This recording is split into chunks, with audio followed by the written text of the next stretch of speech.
Plusieurs semaines après la signature de l'accord de paix, allais-je dire, entre la République démocratique du Congo et le Rwanda, et ensuite de l'accord des Doha qui est en cours, la structure de la société civile Pona Congo a réuni les populations ici à Kinshasa, capitale de la République démocratique du Congo, ce jeudi 24 juillet, autour de la thématique différents processus de paix et le peuple dans tout ça.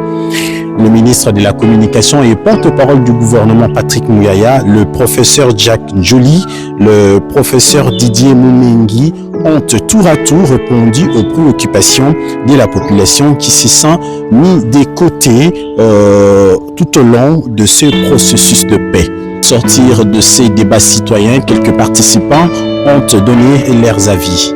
Qui a été signé, les deux accords, si on peut dire, qui vont venir, l'accord de Washington, l'accord de la déclaration des principes de Doha, sont un chemin. Moi, je ne peux que applaudir chaque fois que les hommes qui étaient en train de se battre acceptent de se tendre la main.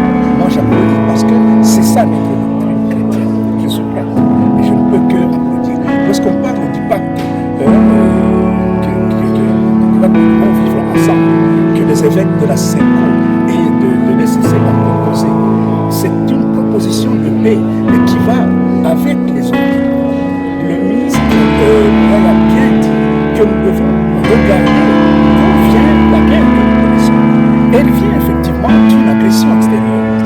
Il ne faut pas aujourd'hui que nous puissions dédouaner ceux qui, depuis 30 ans, sont en train de tuer notre peuple et de mettre notre pays à genoux.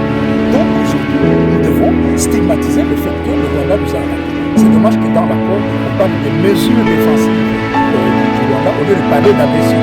Là aussi, nous devons corriger.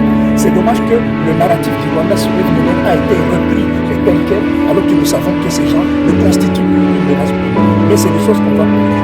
L'essentiel pour nous, c'est ce que j'ai entendu de la bouche du professeur et du professeur Didier Moumengi. Ils ont dit exactement que tous ceux qui travaillent pour la paix devraient cheminer vers le bien du peuple. J'ai applaudi cette jeune dame de Goma, Mme Linda Baouma, qui est venue donner la voix du peuple. Parce que tout le temps, les gens qui sont au pouvoir, ils vont quelque part, ils disent qu'ils s'entendent, mais après, on oublie le peuple qui a souffert, on oublie le peuple qui a subi les agressions. Tout le monde est en train d'oublier que pendant qu'on signe un accord de paix, vous savez qu'à Bukavu, les gens ne peuvent pas sortir à Goma. Ils sont sous menace. Dans nos villages, à Kabare, Ngweshe, etc., à Rutshuru, il y a encore des tueries. Donc, l'ennemi est en train de jouer à ce qu'on appelle fight and talk, talk and fight. Je parle, nous faisons des parler, mais en même temps, nous faisons la guerre. C'est pour ça que la proposition est celle-ci. Pendant que nous sommes en train de parler de paix, il faut qu'en même temps nous puissions nous préparer notre jeunesse. Il faut que les gens comprennent que l'enjeu c'est notre pays, c'est notre souveraineté.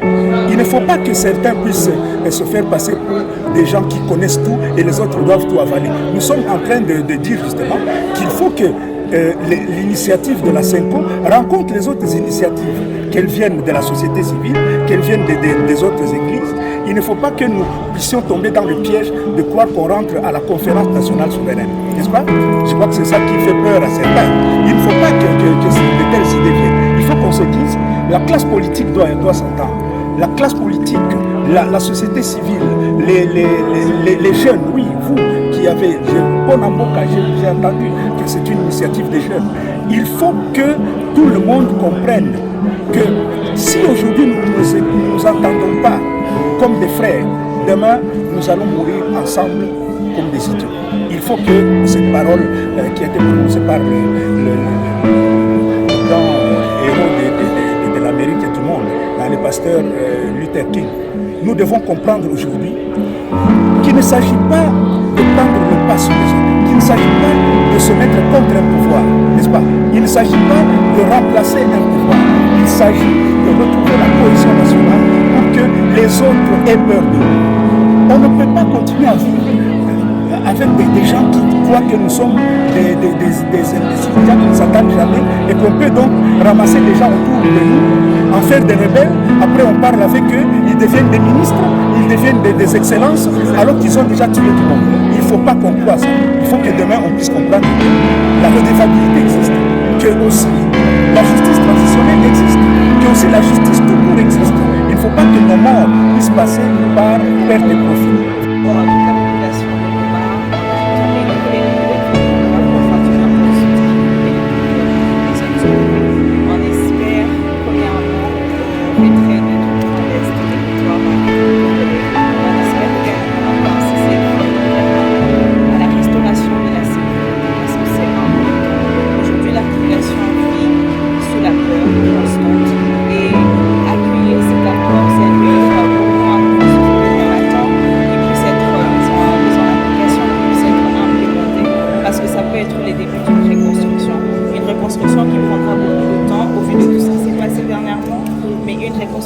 Qui est possible et qui est la volonté de toute la population de l'Est de la RDC.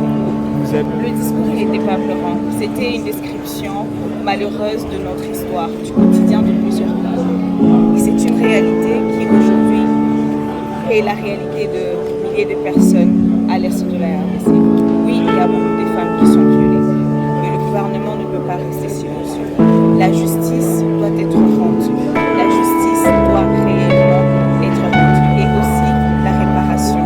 C'est important d'avoir des soins de santé, d'avoir l'accès à la justice, mais beaucoup plus à une inclusion, une réinsertion sociale pour ces femmes dont les vies sont détruites quotidiennement. Nous pouvons réclamer la justice, nous ne pouvons réclamer que la réparation en dépit de tout le processus, que ce soit de Washington ou de Doha, qui ont beaucoup plus de visées économiques que judiciaires. C'est ainsi que nous exigeons jusque-là la mise en application ou la mise en œuvre totale et globale de la dernière résolution du Conseil de sécurité des Nations Unies sur le Congo, qui a presque résolu tout le problème de ces forces étrangères qui occupent la ville de Goma et de Bukavu jusqu'à ce moment où nous parlons du bureau climatisé de Kinshasa. Et donc, la paix, elle est urgente, mais l'aspect judiciaire, l'aspect réparation ne doit pas être oublié pour des millions de Congolais qui attendent, n'est-ce pas, être préparés par rapport à ce qu'ils ont subi comme dommages dans leur vie. L'objectif était de faire la synergie de l'organisation des élections pour la transparence du processus de paix en République démocratique du Congo.